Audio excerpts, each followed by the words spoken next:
Thank you. Thank you so much, guys, for your love and support. I wish you all a very happy new year. We are entering into 2023, and I pray that each of you all, entrepreneurs or employees, or if you're working somewhere, I wish you all humongous amount of success. Please continue the grind, put in all the efforts and hard work. I'm sure success is right around the corner. If you're enjoying success, I pray that you continue to enjoy that success for the rest of this year. 2023 is going to be a blast. So I want to welcome you all to the Brand Identity Design Business Podcast. It's our business podcast is on the top 30% of the most followed business podcasts globally by a lot of people. I'm sure I'm doing something right. That's why people are following it. I'm your host, Jason. I am a brand identity designer. That's why the name of the show is Brand Identity Design. I build corporate identities for a living. January 2023, I'm aiming to actually do a few projects. If you are an entrepreneur and if you're not competing on price, please reach out to me. I should be able to help you in building an awesome visual identity for your company so that you can stand out. Now, let me actually give you the purpose of the show and what you are currently calling this series. So the current series, which I'm following from the past few seasons, it's called as the Dark Side of Entrepreneurship. I know when you hear it, there is like a negative connotation to it, but the aim of the show is to actually educate entrepreneurs about business, share interesting ideas, recommend strategies on how to deal with adversities while you manage and run your business. And I do this by interviewing high-level business executives who are willing to share not only their personal but also their professional experiences with my listeners. Now, I can assure you this would not be just another boring business talk show like which you regularly hear on news and radio. We will be injecting a healthy dose of humor and personality to the mix, and while you learn about entrepreneurship. So if you're at home, work, if you're driving, sit back, relax. If you're driving, pay attention to the road. Please get ready to laugh and learn with us. Now, today we have a very, very interesting guest. This is an exclusive interview. This guest, his name is Mr. Tom Dusenberry, founder of Dusenberry Entertainment, and we are going to be speaking about the business of games. Now, I've seen and I have noticed a lot of parents who criticize about games, the gaming industry, and the effect games have on people. We want to actually demystify a lot of those myths and help to educate entrepreneurs and even parents as to why this industry is really helping, how it's helping, what is the purpose of this industry, give you guys an overview. And what I've also understood from Mr. Dusenberry is that games and game mechanics also help businesses develop a deeper customer relationship, builds loyalty, and brings people together. Now, let me give you a heads up on who Mr. Dusenberry is. As you already know, he's the founder and CEO of Dusenberry Entertainment, but he has over 30 years of experience with Parkerbrothers Games, Hasbro Interactive. He has served as a CEO of Hasbro Interactive, Atari, and Games.com for many years. Tom has gained extensive digital game entrepreneurial experience while managing his own company, Dusenberry Entertainment. Tom is the most close associated with popular games including Monopoly, Scrabble, Nerf, Tonka, Star Wars, Frogger, Wheel of Fortune, NASCAR, Rollercoaster Tycoon. Tom was also on the founding team members of the popular game McDonald's Monopoly promotion, and he also founded the license scratch off lottery ticket with Monopoly and the Massachusetts State Lottery. A lot of things, with Tom has accomplished. Dusenberry Entertainment has active clients in the musical content area, kids social website, Unity Games development for mobile and Facebook, and gamification program for health and wellness industry. He has also worked with a lot of other clients, other brands as well, such as Mattel, Disney, Lucas, Marvel, Warner Brothers, Comcast, Sony, Microsoft, Universal Universal Studios, Nickelodeon, PlayStation, Xbox. The list goes on and on. So we are such an influential person on stage. Welcome, Mr. Dusenberry, to the Brand Identity Design Podcast. And I have this small sound effect. It's a little retro, and I wanted to give it like this gaming vibe to it.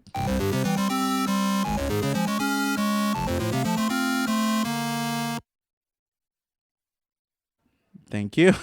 So you have to unmute. I'm so sorry. I did put you on mute while I was actually starting the recording. Go ahead, Mr. Dusenberry.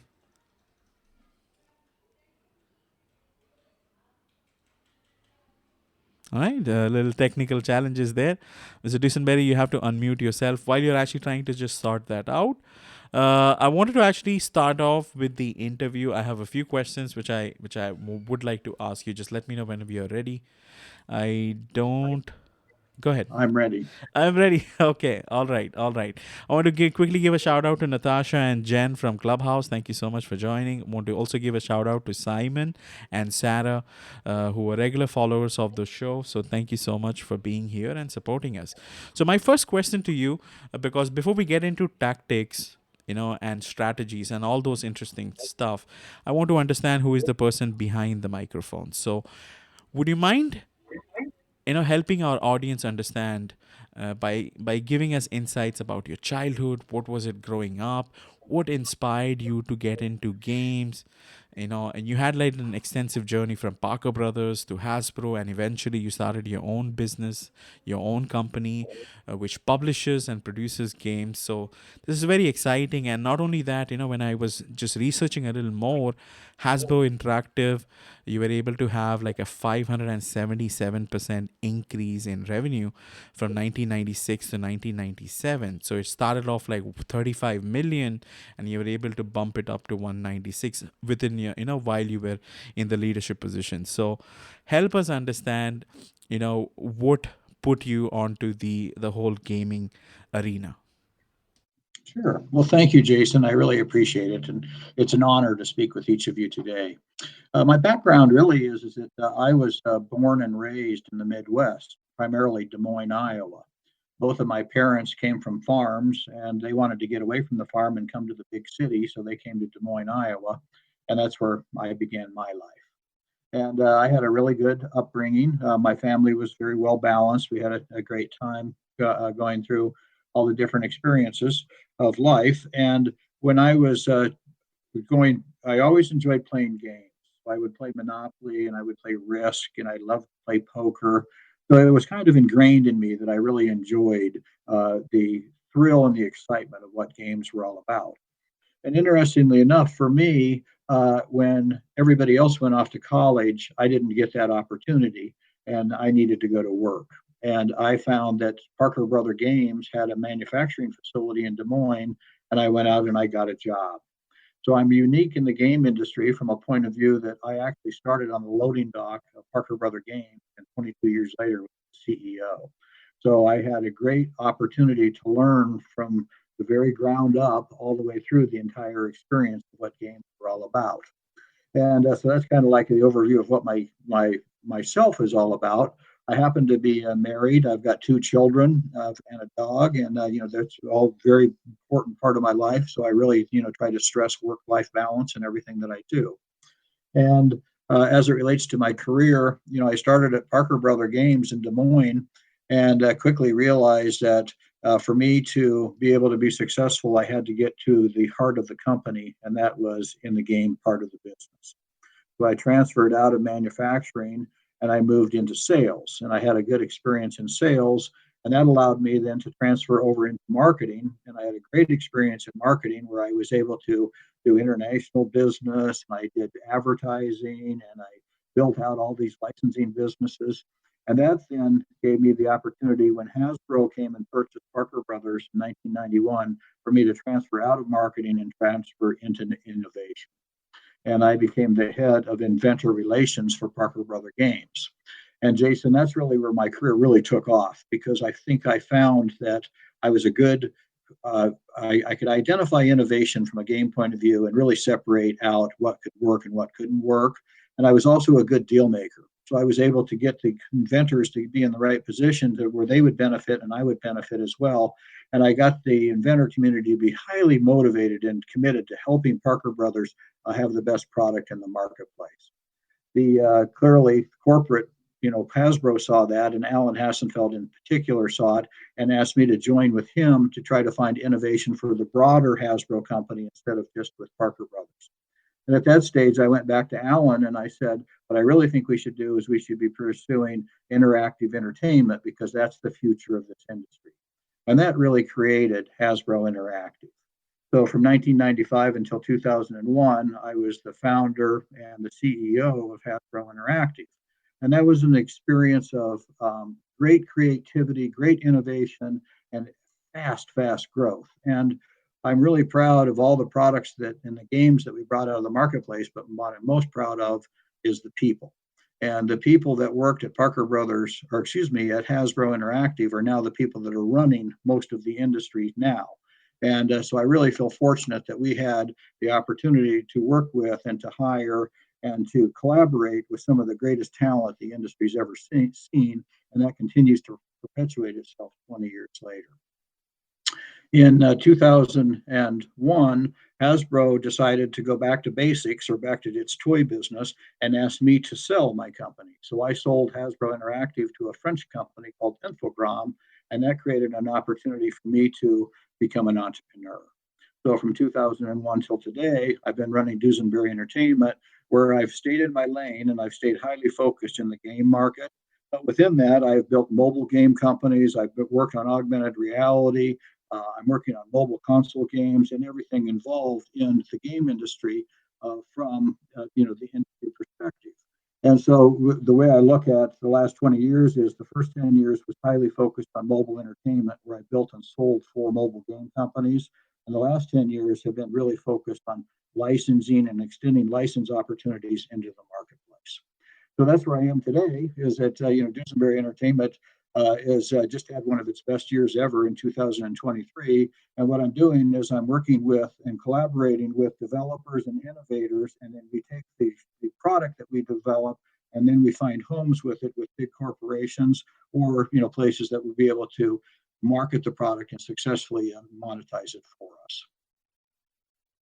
That is super cool, Mr. Dusenberry. It's such a long journey, and I am really curious to know when you said that Hasbro purchased Parker Brothers in 1991, and you said that at that moment you said you were as a part of the investor relation team, but you recommended that we should get into the interactive entertainment business. So, what how did you came to a realization that interactive games are the way to go? That's the future.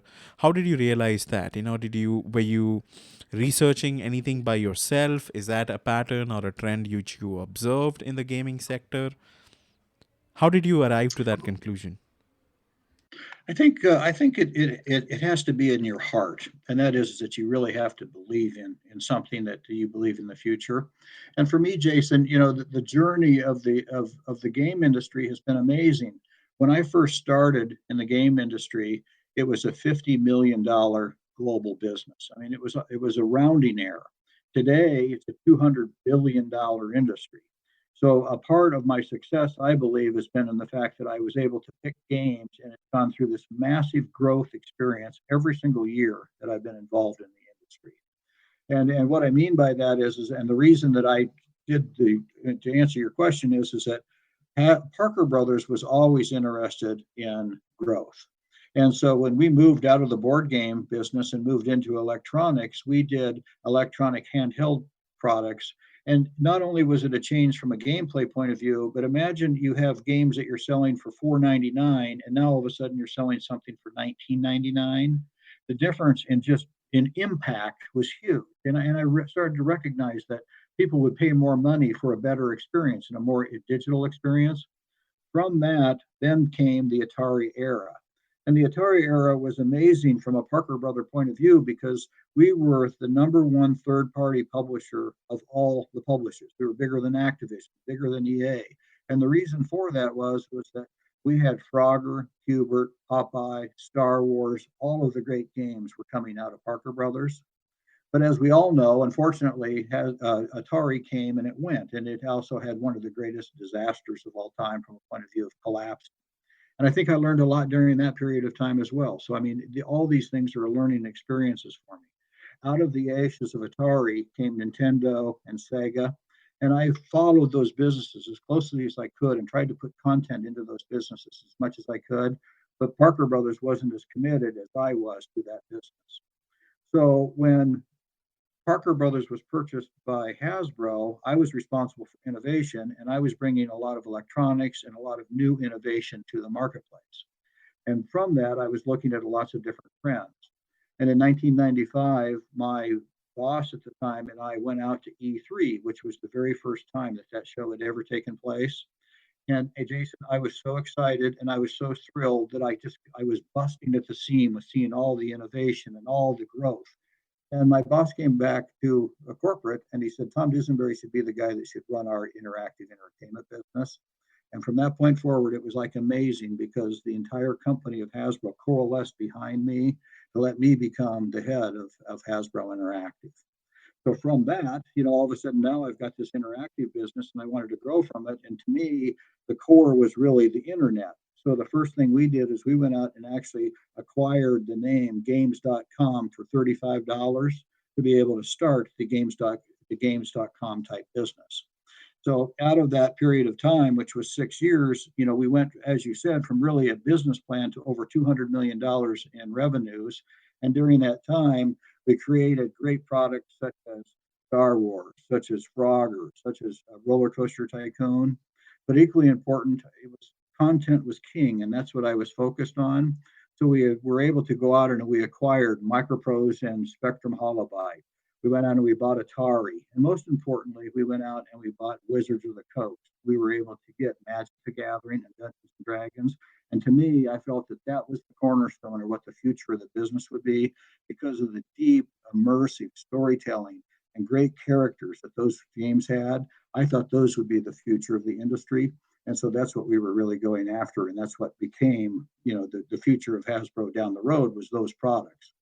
So it was quite a journey. From that, once after Hasbro Interactive I sold Hasbro Interactive, I just continued that strategy and to continue on market trends. Where were the market trends and where were the opportunities to apply game content to them to deliver hits in the marketplace?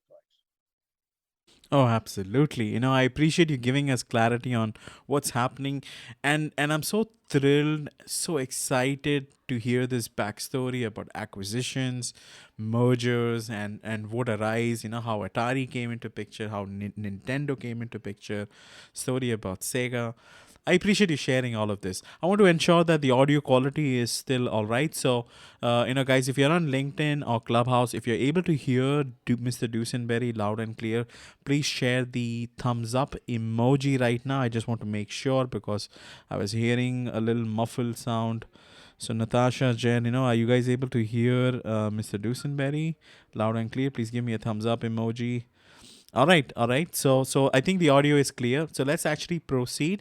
So guys, just in case if you heard about E3 and you might be wondering what E3 is, E3 is Electronic Entertainment Expo, which happens in LA Convention Center.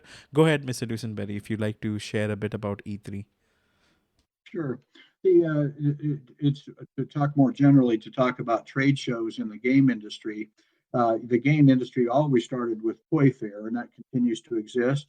But before we had E3, the game companies such as Nintendo and Sega would go to the Consumer Electronics Show, which is being held in Las Vegas right now.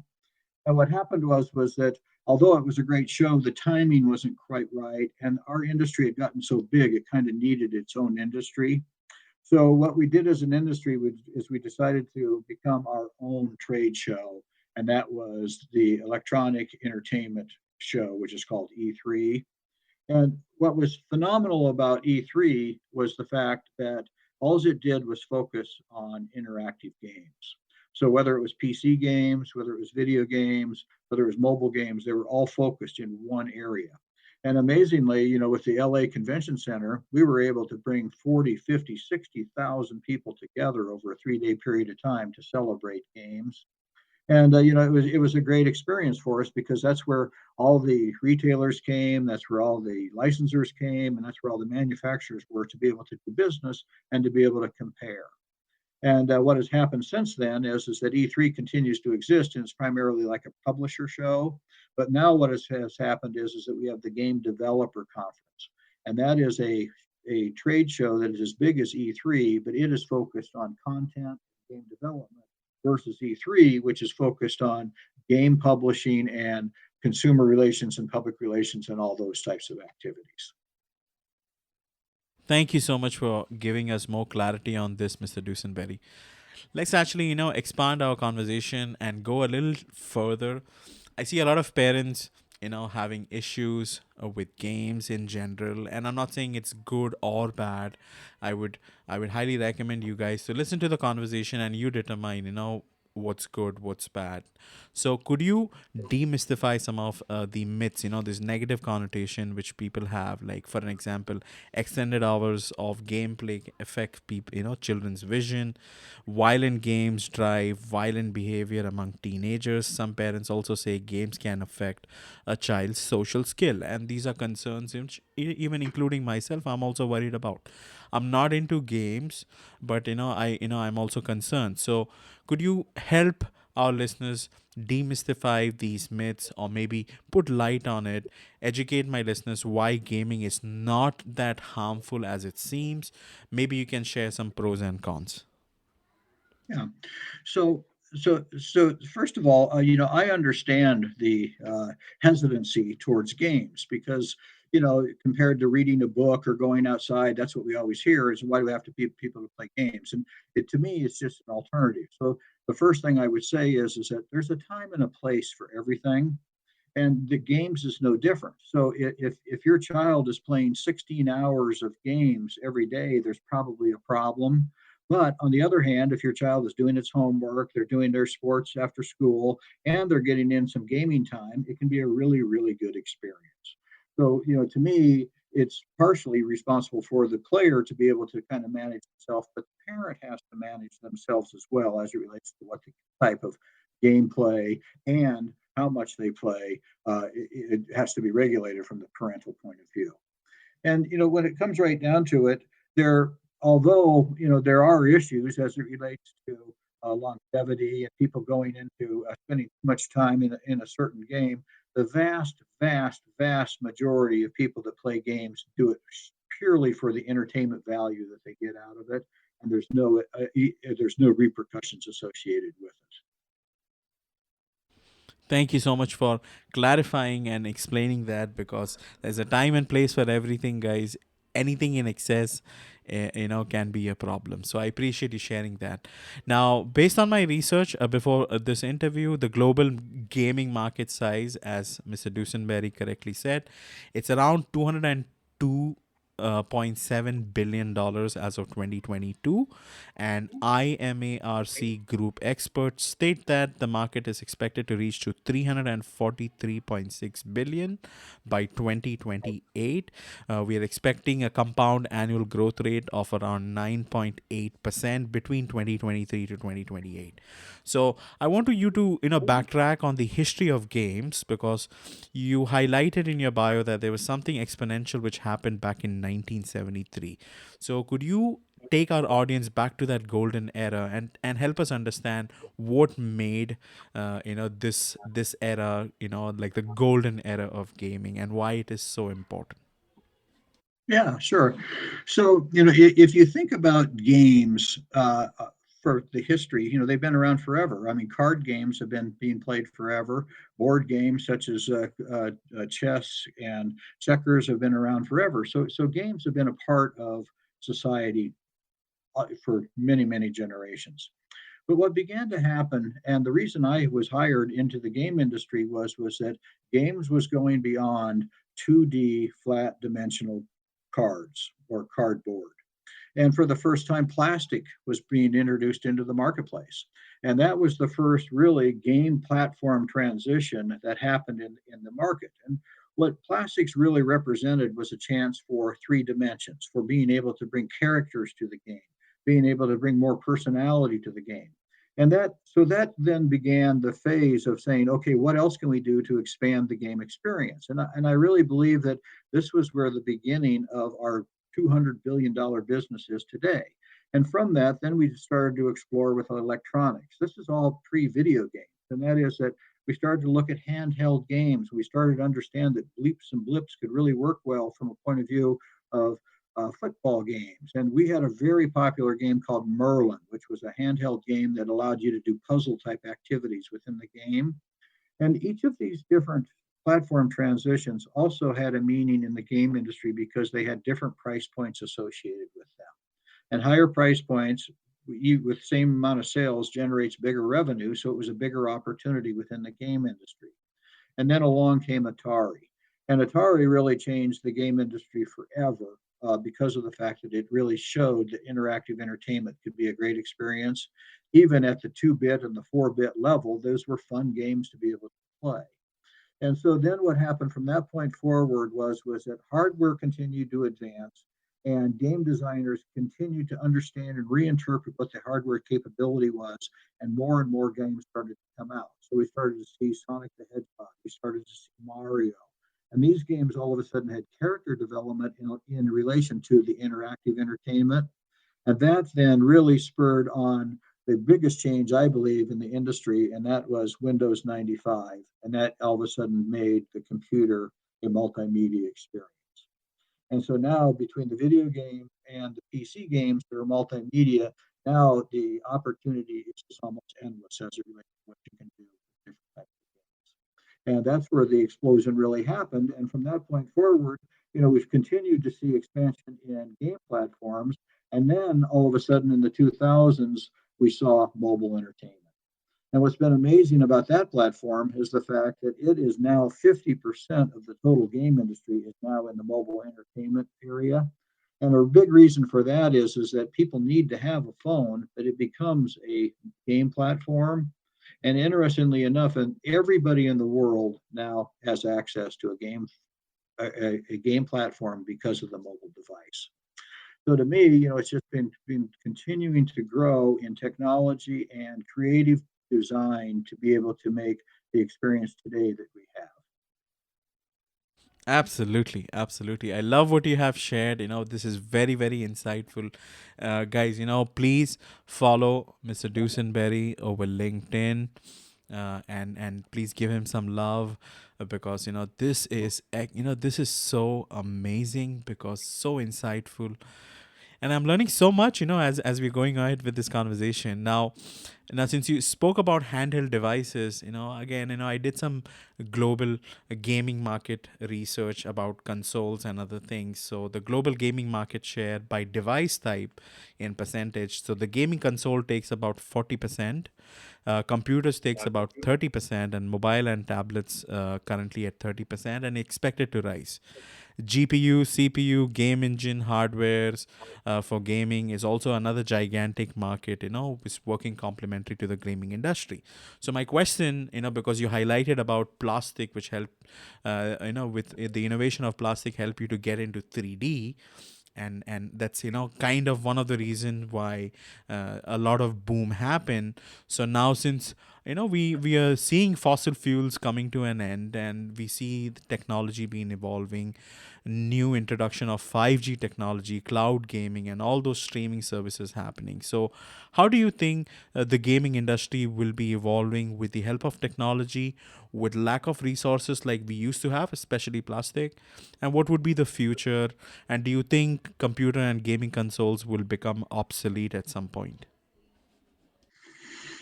I think that interactive entertainment will continue to explode. And a lot of that is because of streaming and new ways to deliver content. And I'm very excited about, how the game industry continues to evolve.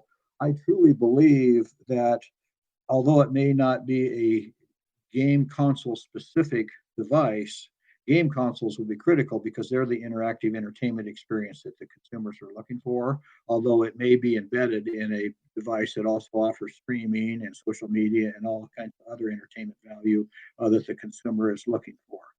So to me, I don't see the console ever going away, but it may go away as we know it today. And I guess the one exception I would say to that would be Nintendo. And Nintendo has proven over the last 40 years that it can take its own path, and its path always seems to be right.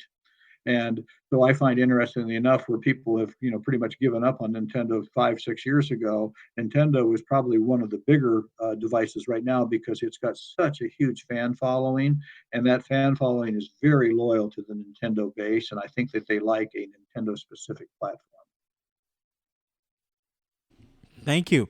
I appreciate you sharing that. Let's actually speak about and get to know more about your mantra as we call it here in India. It's all about the fun. So could you define fun and why creating fun is so hard? And how do you spot and integrate fun into, with innovation basically? Yeah. So, in all my years of experience in the game industry, there's one common thing in popular games, and that is they're fun. And you also find that most games don't aren't able to deliver a repeat fun experience that allows the consumer to be able to engage and go deep into the game. So to me, what I've learned over the years is that my mantra really is it's all about the fun, and that means is that the focus on the consumer experience and make sure that consumer experience can endear itself to the point that it has to repeat itself over and over. So I kind of coined the phrase the wow wow factor. And so when I'm looking at innovation from a game point of view, I'm trying to base it on the wow wow factor. And that is the first wow is that, hey, I got this new game, Tom. What do you think about it? And it's explained to me, and I look at it briefly and I go, wow, that looks like fun. So that's kind of like the first test. But then I say, hey, let me play it and let me experience it. And if I play it and experience it, and when I'm done, I go, wow, I'd like to play that again. It kind of passed the initial wow, wow factor, and I'd like to take a deeper look into it. A lot of times, if you try to apply that wow, wow factor to innovation, you'll find out it doesn't hold up on the first wow or the second wow, and you probably should start to spend your time in a different area. So to me, that's what all it's all about the fun is about. And then I go on and say that one of the hardest things that I've ever come across is being able to identify and define fun. And so to me, it takes a very special design team and a very special group that is able to really work out and sort out the essence of what that fun is and have that secret sauce that's allowed it to separate itself from everybody else that then has builds an audience and has that audience say, I want to play this game over and over again. Absolutely. This is phenomenal. I appreciate you sharing this, giving us more clarity on what fun means to you. And I want to encourage audience to raise their hands if you like to come and ask a question to Mr. Dusenberry. We will be starting Q&A in about 5 to 7 minutes.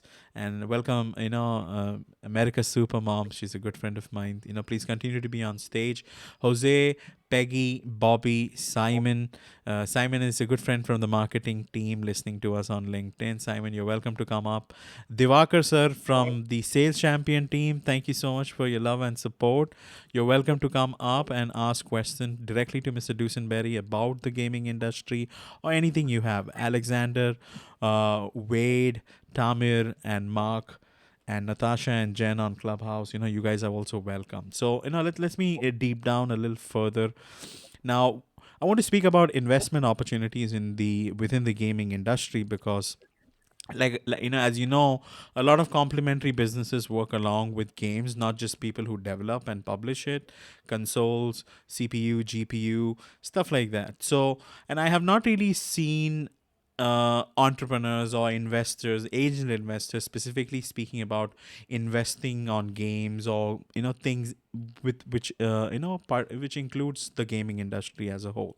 So I would be interested in knowing what is your take on that. How do you see the market, and would you mind educating some of my listeners on some of the possibilities when it comes to investment? Sure. So every game requires investment. So whether it's Electronic Arts or it's Take Two or any big company, they have to make a decision that they're going to invest in a game. So I look at investing as something that is just required no matter what the project is. But from a point of view of external investment, there's different levels of investment depending on where you're at with your company and what your need is. So, the first level is really the angel investor or friends and family, and they want to be committed with you to get you to the point that there's something that, is tangible. But then after that, you've got investments that are like angel investors. They are people that like to get in on an early stage of something. And primarily what you find with angel investors is they like to be directly involved with the founder as well. So that's really important. And if you find the right angel investor who has money and they can contribute to your company, they can be really, really positive. But then after, you get past angel investing, you have to get to venture or equity investing. And that's where it's more of like a professional type of an experience where you're giving up a big part of your company in return for a certain amount of capital. And for that capital, what they want to do is they want to grow that capital as well. So if they become partners with you in game business. So, I find that investors are really critical to the success of the game industry. And depending on which level you're at and what your need is, there seems to be an investor solution for you. And what we find in the game industry is that there's a lot of professional game investors and there's a lot of non-professional game investors. And you kind of have to separate the two. A lot of times people read trends and they go, oh, the game sounds like it's a really great area, so I should invest in that. But they don't understand, what it really takes to be able to make a game company successful, and they become a burden to the founder. Versus a professional game investor, they know what the process is, they know what they have to go through, and they partner with you to be able to make the business happen and hopefully get to a successful result. Thank you. I appreciate you sharing that. Is these investments classified into different categories? Like, I was just brainstorming on this, and I could think of like, hardware companies can be, a nice investment. And like, as you said, you can invest on a publishing company such as yourself. And maybe you can invest on franchisees, gaming franchises. I don't know. What do you think, Mr. Dusenberry? Yeah, that's a good question. I just went to a Goldman Sachs presentation on the game industry. And they were talking primarily about esports and where the investment opportunity was from a esport perspective. And so my expectation was that they would find these up and coming esport companies, and that's who they would be touting as what the future was. But it was the exact opposite. What they were saying is, if you want to be an investor, you should invest in the big publisher companies because from a point of view of what the business model is, they're the ones that are going to gain the biggest amount of what the revenues are and the biggest share of profitability. So that led me to say is that, there's really two types of investors. There's the public company investors that really feel comfortable investing in a big company and getting, whatever the percentage is. And then there's the other type of investor, and they're willing to be more risk savvy and willing to take a risk with the potential of having a much bigger upside potential if that product takes off. I'm with you 100%. Thank you so much for sharing that. Wade is sending kudos to you and everybody else. So it's actually time for Q&A. And before we start Q&A, so I want to give a quick shout out to our sponsor. I'm going to play an ad. Please listen to it. And I think this is pretty cool. Fast track your success by becoming a world-class communicator. My name is Jose Ucar. I'm a communication and public speaking coach and the founder of the World Class Communicator program. If you pay close attention to the best communicators and most influential leaders out there, you will notice that they all have three things in common: a winning mindset, communication one-to-one skills, and public speaking. This is precisely how this online training course is laid out. The knowledge I provide in this training will enable you, amongst other things, to talk your way up the business ladder, become the influential leader people look up to, grow your personal brand and your business, deliver memorable and persuasive presentations, create enriching and long-lasting relationships, and much more. So, what do you say? Are you ready to become a world-class communicator? Join us today using this very special 75% off coupon. Just go to worldclass-communicator.com and enter Jason, all in capital letters, JAISON. And I look forward to meeting you very soon. Lovely. Okay, that was Jose, whom you saw in the audience, just a while back. He had to leave. So I only do ads or sponsored ads from guests who has been on my show. I don't do ads anymore. Outsiders, you're not welcome. You have to be a guest on my show. I do make a small commission. I want to be very open whenever you make any purchase through this sponsored content. So moving to Q&A, I want to welcome LaChelle, Adkins, America's SuperMom. So nice to see you. How are you? And do you have a question? Is there anything you'd like to contribute to this conversation? Well, thank you so much, Jason, for having me. And I am the mother of 15 children. They are still on. So that's the background entertainment that you hear.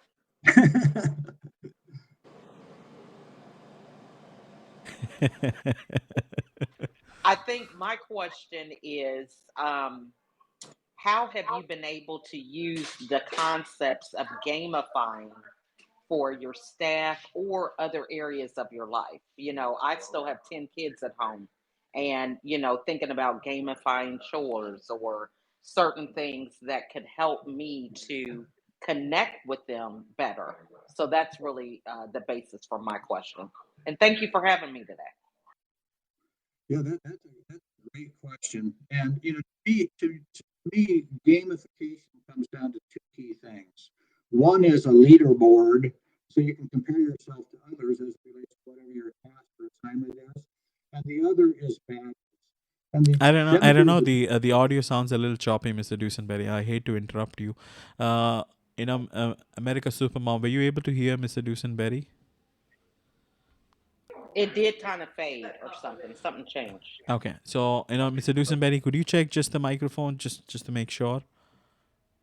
Yeah, I think I'm all set, Jason. Okay. All right. Let's go ahead. Let's start again. I hope you got the question. Yes. And so for me, gamification could be great for your family. And that is that gamification really comes down to two key things. One is the leaderboard, and the other is the badges. So the idea behind the leaderboard is to say, hey, I'm doing a certain task and I accomplished it a certain amount of time. Can you beat it?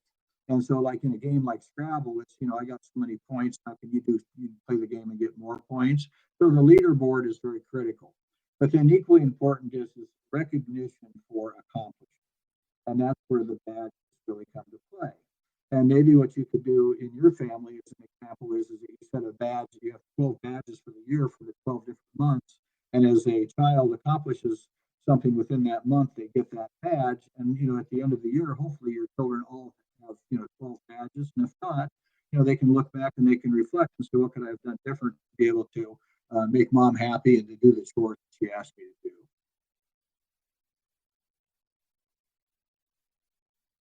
Great points. I love that. So thank you so much. I think a lot of us, even if you're thinking about as an adult in your staffing and other areas of your life, engaging people with something outside of whatever the project is and focusing more on the behavior seems like how that is allows you to be more successful with accomplishing a lot of your missions. So thank you so much for that. I really appreciated the answer. Well, thank you. Well said. Awesome. High five to Simon. Thank you so much for joining this conversation. How are you? So nice to see you. And do you have a question? Hi, Jason. Anything you like to contribute? Go ahead, Simon. Yeah, hi, Jason.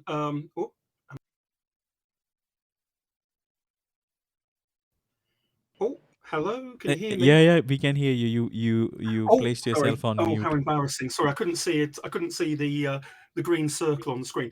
Yeah, I'm really good, Jason. Happy New Year, my friend. Happy New Year to you also. So nice to see you. Thank you. Go ahead. And you. I have a question. For you, Tom. Wonderful hearing what you've had to say about the gaming industry today. My question is marketing related, and I'm just keen to gain your thoughts on how you feel consumer preferences and behaviours, or the change? Is the consumer preferences and behaviours change regularly? And I just wonder how you feel that this change in behaviours are impacting the gaming industry. It's a great question. And I think that you're right. Habits and change all the time. And that's no different than in the game business. And so if you're going to be in the game industry, you need to be able to keep up and be ahead of what those changes are, and to be able to acknowledge them, and to be able to make your game change and adjust accordingly. And, in today's world, it's so different than it had been even 10 years ago, when the game companies were always trying to introduce a new game every year for you to be able to play. Now what they do is they want you to stay in the franchise that you're in. So what they've learned to do is that they also understand what those trends and changes are, and then they try to make modifications in the game itself, so that as you evolve in gameplay, it's also evolving towards the changes that society wants from a habit point of view. No, sure, that makes sense. Just one other quick thing that it's funny, a question that's been burning on my mind. How's the gaming industry adapting to business models such as free-to-play or subscription-based models? Do you feel this is something that will, catch on?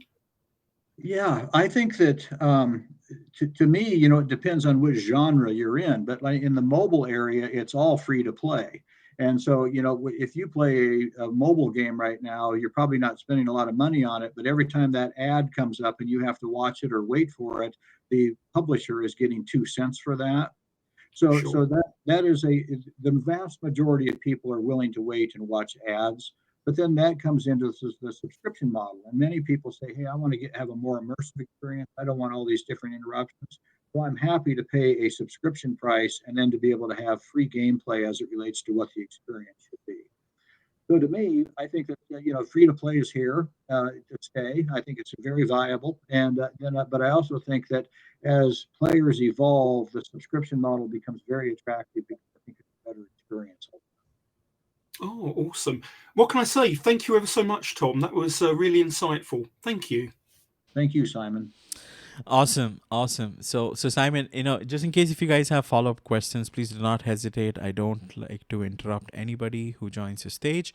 And if you are on stage, I would recommend you to be on stage, because we have a rapid fire and trivia round which involves all participants who join the conversation. So if you're comfortable, please be up. We're going to have some fun, as Mr. Dusenberry calls it. It's all about the fun. So we're going to gamify the show a bit. So I want to welcome Wade. This is the first time I'm noticing you. So I wanted to highlight, this show has been recorded, and by being on stage, you're giving us consent to be a part of the recording. So go ahead. Do you have a question? Is there anything you'd like to contribute to this conversation? Absolutely. Thank you, Jason. Hello, Tom. Happy New Year to everybody. Tom, my question is it's kind of twofold, as far as both in the aspect of when you're looking to put together a team for a specific project, and also as far as when you're evaluating a game.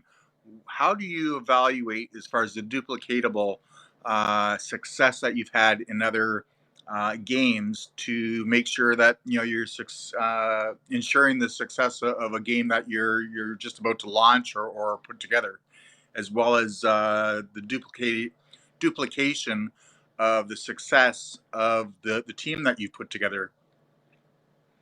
Yeah, great question, Wade. The game industry is a little bit different than other industries, because the work that you do in the past is always with you. And so when it comes down to picking the team, that's probably the most important thing that the CEO has to do, because he's got to get a team that's aligned and compatible with one another.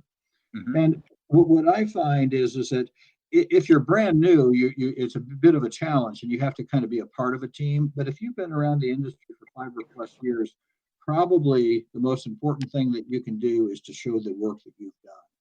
So if you've been associated with a game that's been successful, that is a good indication that you know what the elements and the challenges are to be able to get through that, and to be able to bring a successful game to the marketplace.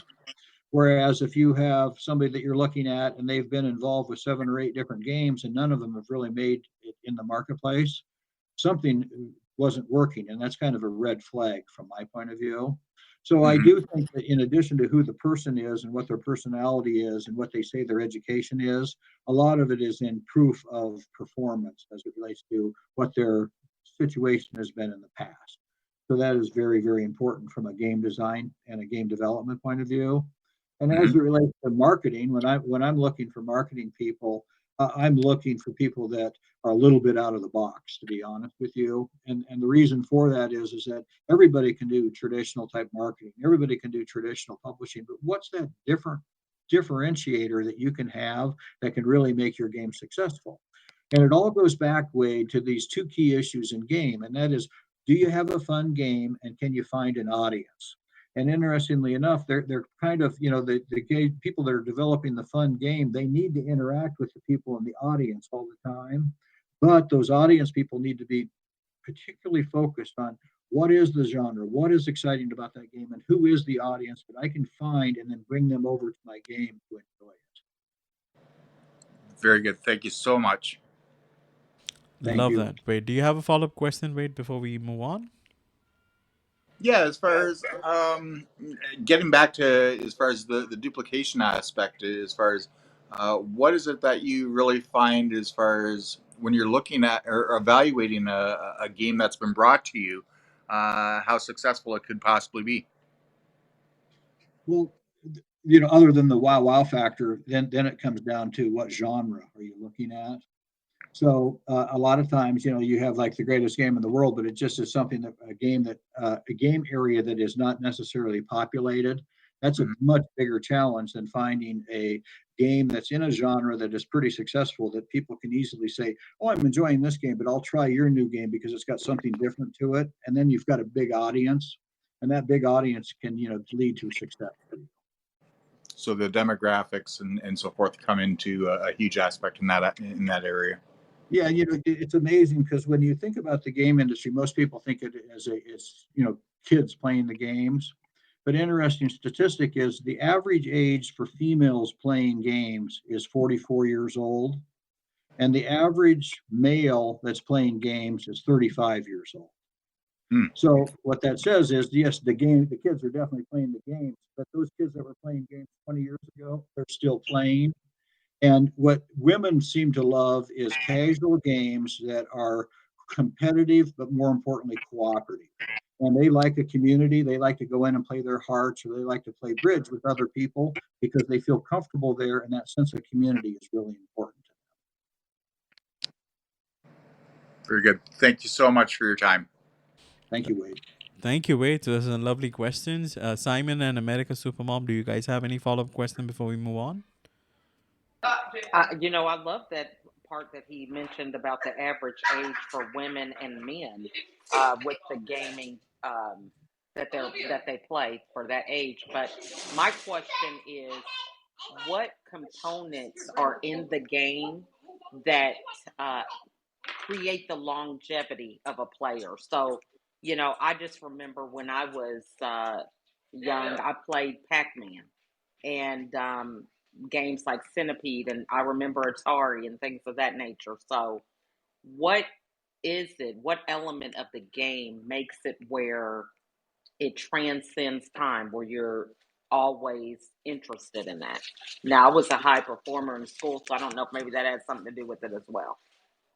Yeah, I think that the key is every time that you're done with the level or with that session, you say, I know I could have done better. And so you want to go back and you want to improve your score, or you want to get to the next level. And I think that that's a key part of it is that it's always pushing you to see if you can go just a little bit further. So like I played a lot of Frogger in my day. And what I loved was that not only could I play Frogger from the point of view of getting all the different levels done, but then it was how quickly could I get through it, right? Could I find shortcuts, things like that? That had an endearing quality for me that kept bringing me back over and over to be able to play the game. Those little hooks, like what's in Pac-Man, that, all of a sudden, I know I can get a better score, brings you back over and over to be able to play that game. Makes sense, because I still play solitaire, like if I'm listening to conversations. I'll be playing solitaire and doing that in the background. So thank you. That was very insightful. Yeah, well, interesting you say that, because solitaire happens to be one of my favorite games as well. And if you were to ask me right now, what game am I playing? I'm playing Solitaire Harvest. And why? I don't know. I happened to be watching TV over the holiday, and they did an advertisement, and I said, what the heck? I would download it. Gosh, I'm addicted to the game right now. It's a different way to play the game. It's a different pattern, and it's got me really thinking, not this move, but 2, 3, 4, 5 moves down the road, and I found it to be very intriguing. Now, who in the world would ever think that a guy like me could get excited about solitaire? But there's an example of a new version of a classic game that all of a sudden had a new set of rules to me that really excited me and had me playing. I'm going to have to check that out. I play Spider Solitaire. So I haven't heard about the Harvest, but yeah, I'm going to check that out. You'll enjoy it. Well, thank you. Maybe I should invest in that. I wanted to acknowledge Pushkaraj. I am only inviting people who have been listening to the conversation because people who have heard the conversation, they have a premise about the show and what we are discussing. So please join us. We always live at 12 Eastern Standard Time every week. So I wanted to give the microphone to Simon, because I remember Simon had to say something. Yeah, do you know what? I've just a thought, Tom, because I'm a big gamer. I've my God, I've been gaming since like the first Atari that come out or in fact it was before then. It was the bat and ball on from a Binatone console or something. But do you know what? I'm interested in platforms like Steam right now, and if I had a question, it would be, what's your take on some of like the indie game providers out there? Because there are lots of providers that are using other people's platforms to develop their own sort of genre of game or what have you. How do you see these people? Do you see them as a threat? Do you think this is a great thing for the industry? When I say a threat, of course, I'm sure it is a great thing for the industry, but I mean, do you feel that they could be a threat to the larger companies? Well, if they're a threat to the larger companies, that's the larger company problem from my point of view. True. I'm very much a fan of independent development. And the reason for that is that I think that it's a different path, but it's a path that leads to many successful games ultimately. And so when I look at Steam and I look at those other distribution models, what I see is that they're giving everybody a fair shake. And I think that needs to work out for everybody. And I also am now seeing that Sony and Xbox are beginning to deliver areas within their systems that allow independent game publishers to be able to come as well. And I do think that that's an important part of the market. It's not, a huge part of the market, but it's where innovation and creativity can have freedom. And I think that you need to allow that. Sure. Just one other thing. I know that some of these things are still in their, I wouldn't say infancy, but I don't feel that these things have become, quite fully formed yet. But sort of things like virtual reality. Obviously games have AI in them right now, but what's your take on the future of gaming? Do you feel that it will go more towards your augmented reality or your virtual reality?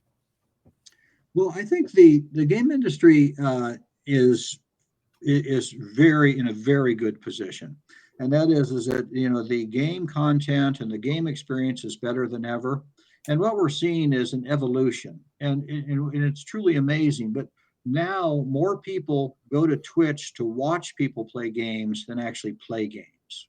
Sure. And that proposition is a big challenge. And why is that? And the answer is that why wouldn't you want to go see the best of the best play? And then what is happening within the game development is that the characters, the gameplay patterns, the missions are so immersive and so robust that it's really fun to be able to watch. So that alone is an evolution from my perspective, that you have as many game watchers as you have game players. And that then leads to, where does it go from here? And I do believe that augmented reality, virtual reality, and mixed reality will play an important role in games and other parts of life, but we're not there yet. And I'm on the board of a mixed reality company that is doing very leading edge type things. And I love the demos. But when you get beyond the demo and you say, is it fun and how does it work? We haven't gotten that figured out yet. And to me, once we get past the wow of what the first experience is, and we get into the immersive experience of, being able to have your friend next to you and bringing all this stuff right into your interactive experience could be really, really good. But for me, at this stage, it's just not there. Yeah, I'm with you. Thank you ever so much, Tom. Once again, really insightful. Thank you. Thank you, Simon. Lovely, Simon. Thank you so much, everyone, for those lovely questions. It's time for rapid fire questions for Mr. Dusenberry. So I'm going to ask a series of questions specifically focused on Mr. Dusenberry. Please answer them. And then I have a few common questions for everybody else on stage. That would be like a trivia question. We want to test your game knowledge and see how much you know about games. Okay, very simple. If anybody is on the listening lounge who wants to participate, you're welcome to join when I start with the trivia round for everybody else. Okay, so rapid fire questions for you, Mr. Dusenberry. In your opinion, which is the best gaming console which is out there? So for mobile, it's iOS, and for game consoles, it's Nintendo. Okay, so Nintendo is the best console out there which you personally like, right? All right, question number 2. If video games didn't exist anymore in this world, if that thing didn't happen in 1973, what would you have done? What kind of career would you have shifted towards? I probably would have been in the toy industry instead of the game industry. Okay, lovely. Okay, another question. Go ahead. I was just going to say, and the difference between toys and games is very fundamental. And that is that games have rules and toys are free play. And I've always gravitated towards rules. And so I really feel at home in the game area. That's actually a very good point. Toys are free to play. You can make your own, rules, regulation, and build around it. So, yeah, it makes sense. I appreciate you sharing that. Next question. What are you hoping for the 2023 E3 conference? I think it's going to be held on June 13th, between June 13th and 16th, at LA Convention Center. So what are you hoping to see on this E3 conference? For me at this stage, E3 is all about relationships and connecting with people. And I can't wait for this June because we've missed the last 2 E3s because of the pandemic. So I have very high hopes and very high expectations for E3, primarily to see many friends and personalities that I've known for many years. And then I'm always looking for the next new project. So if that comes along, that would be great as well. Lovely. And before I move on, I wanted to just give a shout out to Peggy, whom you see down in the audience on LinkedIn. So, guys, this is really cool. Peggy is actually a color anthropologist. I've actually never heard about this profession, and I've requested Peggy to be on my show. So she will be on my show either this season if you have some availability, or on season 4 for sure. So I would highly encourage you to give some love to Peggy. Please give her a follow. She's super cool. So let's move on, with my next question. Which will be your favorite game of all time, Mr. Dusenberry? Yeah, that's a great question. So if you don't mind, I'll answer from a traditional game point of view. I love the dice game Can't Stop. And so it's probably been my favorite game of all time. But when it comes to video games, my favorite game is Frogger. I played it for many years. It continues to evolve, and I really, really like that game. And from a PC game point of view, Roller Coaster Tycoon was by far. Okay. So Froggers was what exactly? Was it a computer It game? was it was originally an Atari game, but then it was hugely successful on PlayStation. Okay. And what was the last one you said? Roller Coaster Tycoon. Oh, nice. All right. I appreciate this. So, Can't Stop, Dice Game, and then you said Froggers and Roller Coaster Tycoons. Okay, lovely. I appreciate you sharing it. So let's actually do trivia round. Okay, now this is for everyone else. So starting with America's Supermom, Simon, and Wade. You have to promise me you're not gonna Google this while I'm gonna ask you these questions. Okay, so that's a rule. Okay, so what is the best-selling video game of all time? Okay, let's start with America's Supermom. Any idea or pass? Mario. I would say Mario. I don't know. All right, not it's close, but not really. Okay, Simon, what about you? You're a game fan, so Oh my God, Space Invaders. no. Okay, Wade, how about you? It's been a little bit since I've played the game, to be honest with you. I was going to say Donkey Kong or Mario Brothers. Yeah. Okay, so Mario is not the one. So, Mr. Dusenberry, would you mind sharing it with the audience? Yes, it's Minecraft from Microsoft. We could not hear you. Yes, it's Minecraft from Microsoft. Yes. So it's Minecraft. Minecraft, by Microsoft. That is one of the most best-selling video games of all time. Really kick ass. Okay, question number 2 for everyone on stage. What was the first video game character to have a balloon featured in Macy's Thanksgiving Day Parade? Okay, and I'm going to start with America's Supermom. Go ahead.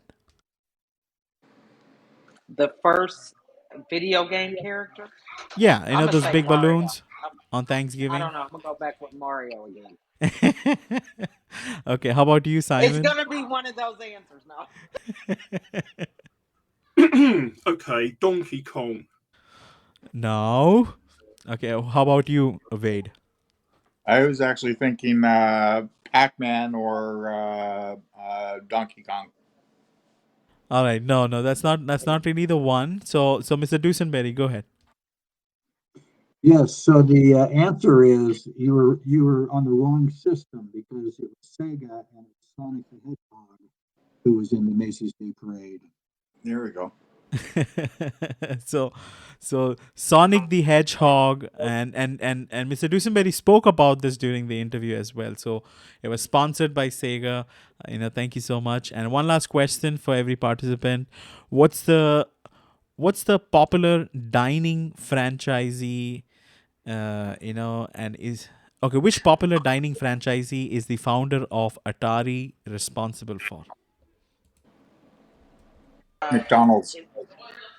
Okay, one at a time. Okay, America's Supermom.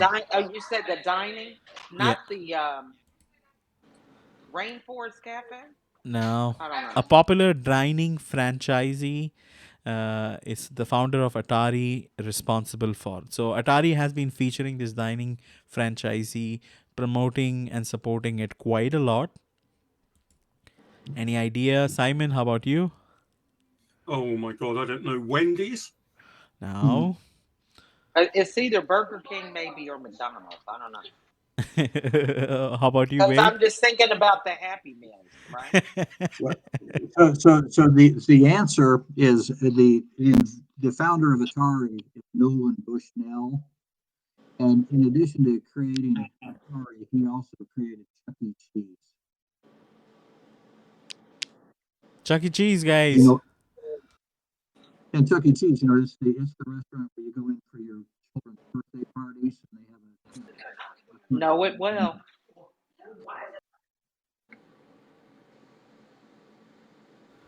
Yeah. Okay, go ahead, Wade. Were you saying something? Okay, I can't hear anything. I'm going to put you on mute to avoid any back lags during the recording. Okay, so Mr. Dusenberry, I have one other question, before we move to the business side of things.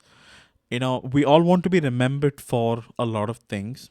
Okay, what is that one thing you want to be remembered for? What kind of legacy would you like to leave, not live, leave? Well, I hope that people would look at me and think of me as an honest, honorable person. And I think that they would look at me and say, he lived up to his epithet, and that is, it's all about the fun. Thank you. I appreciate you sharing that. Okay, now let's actually hear about Dusenberry Entertainment. Okay, could you help the audience understand, apart from creating something which is fun, uplifting, motivational, interesting, exciting, entertaining, innovative, what is your company's vision?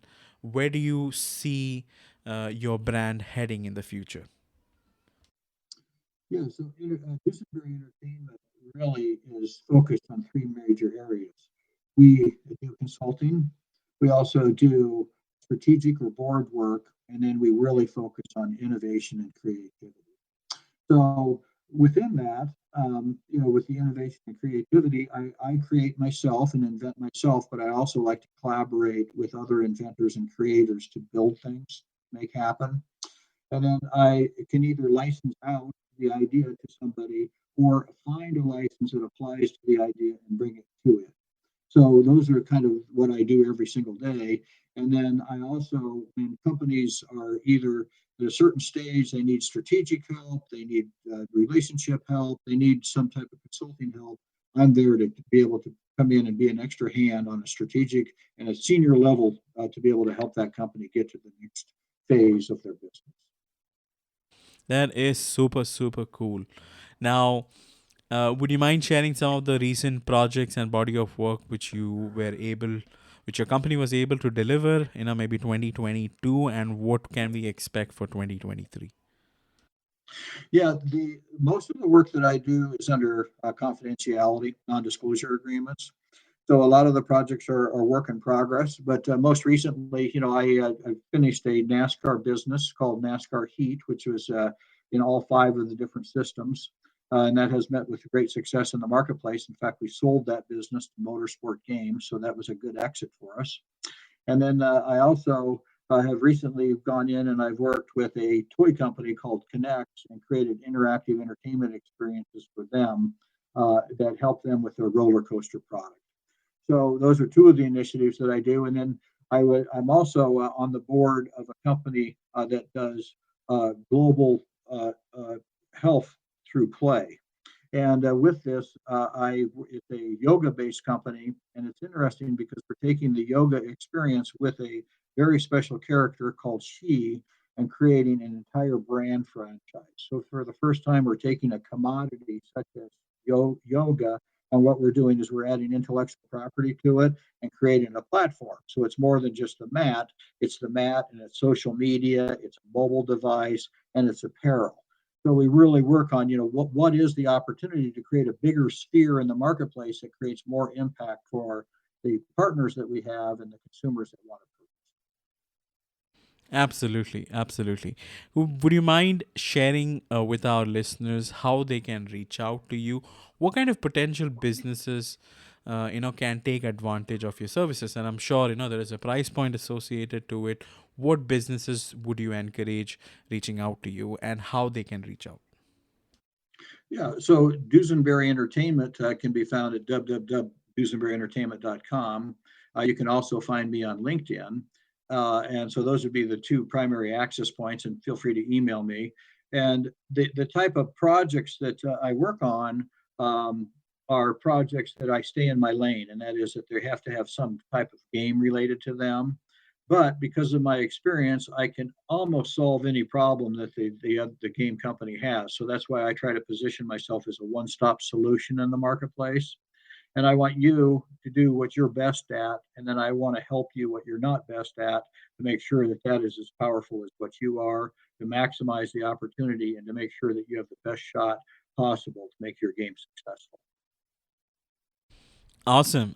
If you are on LinkedIn, guys, the LinkedIn event page would have all the links to go through, including Mr. Dusenberry's website as well. Everything is listed on the event page on LinkedIn. If you're on Clubhouse, I have already shared the link. That is www.dusenberryentertainment.com. Please reach out if you are a business who are into games, and if you need Mr. Dusenberry's help, his company's help to produce something exciting and interesting. So we're going to wrap up the show, and before we wrap it up, I wanted to give you the opportunity, Mr. Dusenberry. Is there anything you want people to take away? One final thing you want people to take away from this conversation? What would that be? Well, I think the message is that the games industry is here to stay and is big and getting bigger, and it's a very, very vast, very, very exciting opportunity for people that have the heart to be able to do it. And all I can say is that I repeat over and over is that focus on one thing, and that is it's all about the fun. Absolutely. I love this. I love this a lot. And I hope everybody enjoyed this interview. I hope this was insightful. I hope it gives you an idea and an overview about the gaming industry. And you are such an incredible guest, Mr. Dusenberry. I've learned so much within the past, 1.5 hour conversation we just had right now. So I wanted to quickly give you guys a heads up on next week's show. So next week's show, I'm going to be doing this on January 11th. So we are pretty close to the end of season 3. I'm trying to wrap up the whole season by or before March 1st of 2023. Post which I'm going to be taking a 45-day break to relax and to find new interesting guests for season 4. So mostly mid-April or end of April, I'm planning to start season 4 with another 20 to 25 odd guests, who will be on my show speaking about interesting topics. I want to also make another announcement that if you want to be a part of season 4, there is actually a wait list. I have a specific link which enables you to join the wait list. The benefit is that you should be an entrepreneur, and it doesn't matter how big or small your business is. Anybody is welcome as long as you can speak about a specific topic and educate my listeners about something we will be discussing. So DM me on LinkedIn, Clubhouse, Instagram, Twitter, wherever you are, and I should be able to send you this exclusive link so that you can join the waitlist. And the next week's show, which I was just highlighting just a while back, so it's by Dr. Amanda Fu Rayland. And she will be speaking about the neural coding experience. I'm kind of new to this whole subject. I think it's a part of NLP. So Dr. Amanda will speak on neural coding, which can be used to learn win and behaviors of top achievers and then create a blueprint for unlimited success. So please tune in next week, January 11th, 12 p.m. Eastern Standard Time, 9 a.m. PST. I also have all the links to the time zone difference on the event page itself. You should be able to find this event on my LinkedIn featured profile section with the image of my guest. So on that note, is there anything else, Mr. Dusenberry, you'd like to share before we, close? No, I'm good. Thank you so much, Jason. I really appreciate the opportunity.